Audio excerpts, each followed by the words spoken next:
comment on appelle l'information. L'information. Et puis bon, on a dû suspendre l'AG, on a dit aux camarades de rentrer. Aujourd'hui, demain, il n'y a pas cours et mercredi, on se retrouve. Donc c'est ce que nous avons dû faire pour échapper.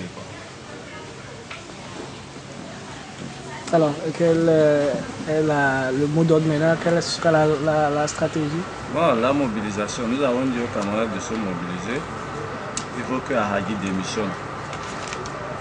Nous voulons qu'il démissionne parce que il s'est trop moqué de nous. Et il s'est permis même de dire qu'il m'a exclu pour 6 ans. Donc voilà pourquoi nous disons aux camarades de maintenir la mobilisation.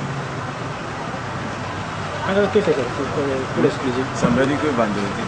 Ils ne m'ont pas notifié ça, mais ils ont déjà affiché ça au campus. Partout. Mais moi, ils ne m'ont pas encore notifié ça. J'attends le jour qu'ils vont me notifier ça.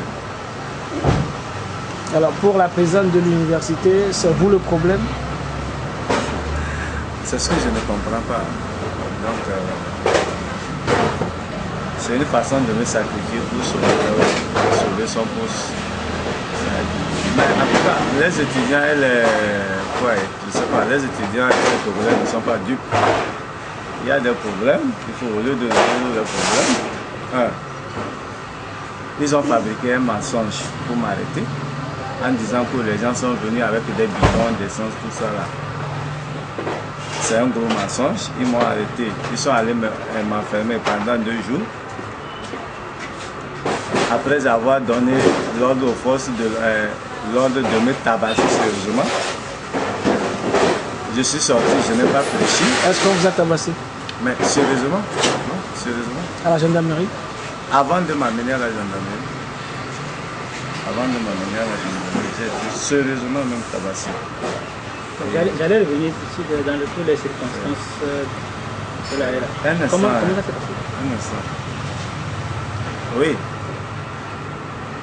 Oui, allô?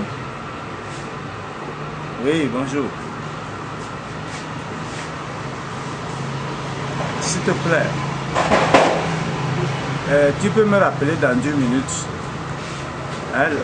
10 minutes, s'il te plaît, 10 minutes. Hein?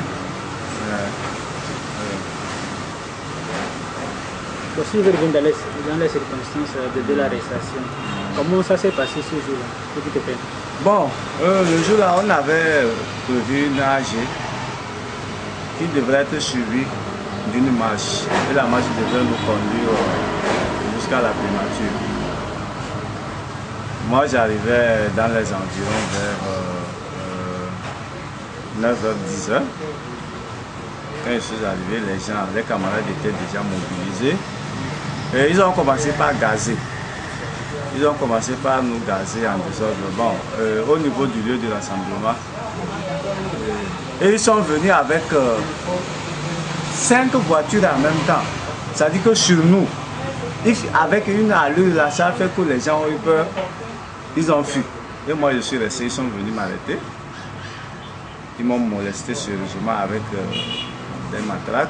Et il y a un certain colonel Kondi qui me dit que est-ce que je crois que si on me tue, le Togo ne va plus exister, ou bien que si on me tue, l'université ne va plus exister. Bon, ils m'ont sérieusement corrigé. C'est parce que je suis garçon, sinon à l'heure là, je serais encore à l'hôpital. Ici là, c'était en plein, c'était comme ça. Arrivé, ils m'ont amené à chose, à Devi là. Comment on appelle la gendarmerie là, anti-gangue. Voilà, j'ai échangé avec un commandant. Après tout, bon, il est arrivé, je lui ai dit, bon, c'est quelqu'un que je connais. Et j'ai dit, mais grand frère, c'est vous qui avez donné l'ordre de venir me taper. Il dit non, qu'on a dit de m'arrêter, on n'a pas dit de me taper, mais que c'est le DG qui veut me voir. Et bon, il m'a dit de se calmer et ils m'ont convoyé jusqu'à la gendarmerie nationale de la direction. Arrivé, bon, il y a les défenseurs des droits de l'homme, Ligue congolaise, CNDH, CACIT, il y a le Fronçage, Nouveau droit de l'homme.